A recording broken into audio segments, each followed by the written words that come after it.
ये महाराष्ट्र में आज बहुत हलचल भरा दिन है। एक और बड़ी खबर आपको बताते हैं। शरद पवार से मिलने पहुंचे हैं अजीत पवार के बेटे पार्थ पवार, जिनका राज्यसभा जाना लगभग तय हो गया है। बारामती के गोविंद बाग में पार्थ पवार मिलने पहुंचे हैं शरद पवार से। शरद पवार का भी कुछ देर पहले बयान आया था कि सुनेत्रा पवार मुख्यमंत्री बनने वाली हैं, उनसे कोई बात नहीं हुई है, ये उनकी पार्टी की तरफ से फैसला लिया गया होगा।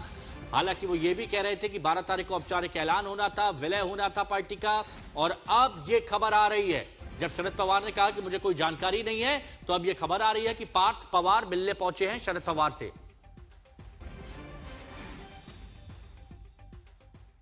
और यह भी आपको बता दें, आज शाम को सुनेत्रा पवार मुख्यमंत्री पद की शपथ लेने जा रही हैं। और एक और बड़ी खबर आ रही है, प्रफुल्ल पटेल सुनेत्रा पवार से मिलने पहुंचे हैं।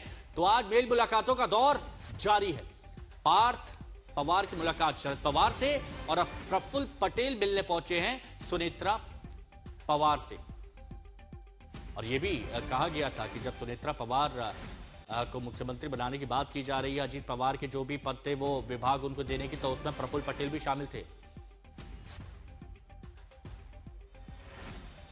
तो प्रफुल्ल पटेल एक अहम कड़ी। कल देवेंद्र फडणवीस से भी उनकी मुलाकात हुई थी। महाराष्ट्र के मुख्यमंत्री से अजीत पवार के जो विभाग है उनसे जुड़े हुए मुद्दे पर बात करने गए थे। और अब यह खबर आ रही है कि सुनेत्रा पवार से प्रफुल्ल पटेल की मुलाकात।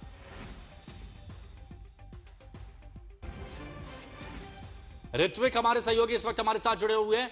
ऋत्विक, एक के बाद एक मुलाकात हो रही है। पार्थ पवार मिलने पहुंचे शरद पवार से, तो दूसरी तरफ प्रफुल्ल पटेल मुलाकात करेंगे सुनेत्रा पवार से। क्या बात हो सकती है? जी बिल्कुल, देखिए पूना बारामती के साथ साथ अब मुंबई में भी सियासत तेज होती जा रही है, क्योंकि आज सुबह एनसीपी के प्रदेश के मुखिया सुनील तटकरे उन्होंने प्रफुल्ल पटेल से उनके घर जाकर मुलाकात की। आज का कार्यक्रम कैसे होगा, बैठक में क्या एजेंडे होंगे, किस तरह से सभी विधायकों को सूचना देनी है, इसके बारे में प्राथमिक चर्चा हुई। जिसके बाद अब दोनों नेता देवगिरी बंगला, यानी जो अजीत पवार डिप्टी सीएम थे तब उनका जो आवास था वहां पर गए हैं। वहां पर कल रात से ही सुनेत्रा पवार आकर रुकी हुई है। बताया जा रहा है कि सुनेत्रा पवार से मिलके कहीं ना कहीं राज्यसभा के सदस्य पद का इस्तीफा जो है वो लिया जाएगा, वो प्रक्रिया पूरी की जाएगी। क्योंकि अगर विधायक दल की नेता का चयन होना है और अगर सुनेत्रा पवार के नाम पर मुहर लगानी है, तो उन्हें राज्यसभा सदस्य पद का इस्तीफा अधिकृत तौर पर देना होगा।